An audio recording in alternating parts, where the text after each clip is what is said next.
Alors salut à tous, c'est Constant. Sans plus tarder, répondre à la question, est-ce qu'un musulman, un athée, un juif est mon frère? Bah oui, tout simplement. On peut déjà couper la vidéo là, mais je vais essayer de développer un petit peu. Le premier exemple que j'aimerais donner, c'est celui des personnes gothiques, des personnes qui ont des tatouages, des personnes qui à première vue pêchent, vont fumer, etc. Quand tu développes, que tu essayes d'en savoir plus, de discuter avec ces personnes, tu te rends compte qu'en fait, c'est tout simplement des crèmes.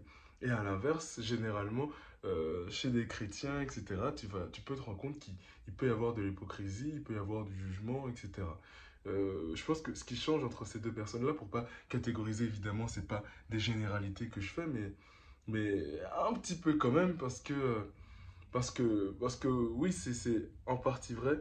Je m'explique, c'est que je pense que la différence entre ces deux personnes, c'est que bah, les personnes qui vont se laisser être elles-mêmes apportent s'apportent à elles-mêmes plus d'amour et apportent au monde de, par, euh, par réciproque plus d'amour aussi. Je pense que c'est vraiment ça qui va changer du chrétien lambda au gothique ou au tatoué lambda, c'est que l'un va s'autoriser plus de choses et s'apporter plus d'amour.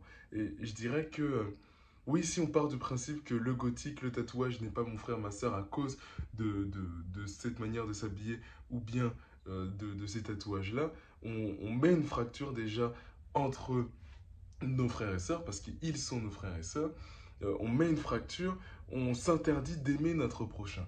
Alors que Dieu veut que nous nous aimions les uns les autres, à plus forte raison, ceux qui nous ressemblent le moins. Donc oui, là je fais des grosses généralités en parlant des gothiques, des athées, etc. Évidemment, il y a de tout pour faire un monde, et il y a de tout partout. Mais oui, c'est ce dont je me rends compte généralement quand je vais vers des personnes on pourrait dire moins chrétiennes alors qu'elles le sont tout autant que nous, dans le sens où elles apportent de l'amour, elles font la volonté de Dieu en apportant de l'amour au monde, en s'apportant de l'amour, en étant gentils, bienveillants et doux avec eux-mêmes et avec les autres. Donc je dirais que c'est vraiment ça, tout part de là. Qu'est-ce que la volonté de Dieu et qui fait la volonté de Dieu? Je pense que ça part vraiment de là. La volonté de Dieu, c'est celui qui est un ami de la paix, dans le sens où, encore une fois, il s'apporte de l'amour, il apporte de l'amour aux autres. C'est vraiment tout part de cette notion d'amour, d'aimer son prochain que Dieu nous apprend tout au long de l'évangile.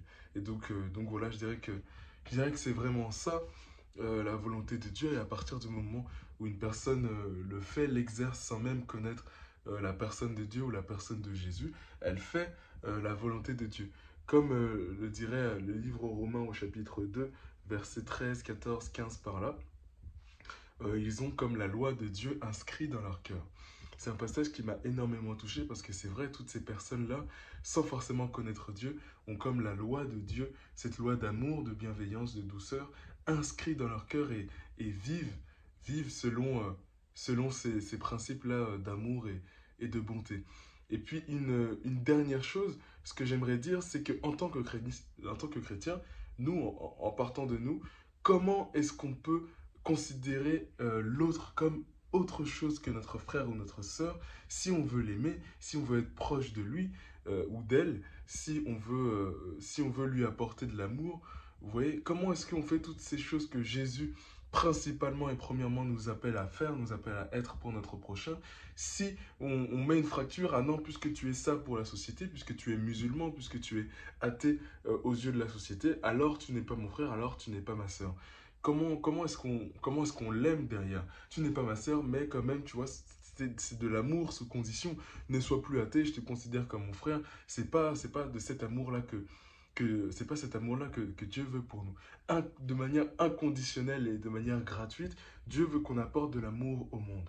Et donc de la bienveillance et donc de la douceur et tout ce que vous connaissez.